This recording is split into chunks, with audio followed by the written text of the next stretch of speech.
as it's known, is one of the hottest areas in education. While there's been a lot of evangelism about education technology, the evidence has in fact been all over the place. Having a blanket statement of here's the impact of EdTech is really a mistake. You have to get into the details of what the technology is doing. We're studying the impact of providing an after-school EdTech program to low-income kids in urban areas in Delhi. And this is done with a randomized evaluation where we have a sample of about 614 children, and about half of them are randomly selected to receive this program, and we track their outcomes over time.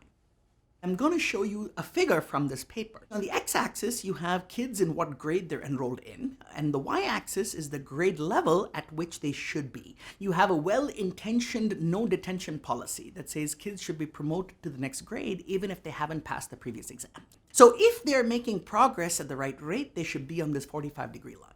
In practice, what you see is that the average learning level is substantially lower than the grade level. And so the average 8th grade kid is at about a 4th grade level in terms of math skills. It's not just that the average kid is 4 grade levels behind, but if you see the variation, you've got kids in a classroom spanning everything from 2nd grade to 8th grade level. And this is impossible for a teacher to address that kind of variation in a classroom. The EdTech comes and completely personalizes instruction to the kids. At the end of just 5 months, we find stunningly large gains in learning outcomes. That personalization is likely playing a very large role in these big impacts we find.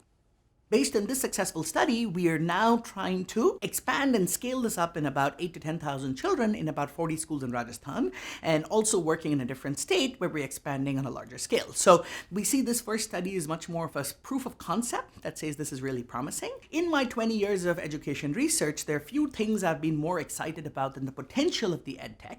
That being said, a lot more work needs to be done to effectively integrate pedagogy into the technology and track outcomes over time, and that's what we're working on.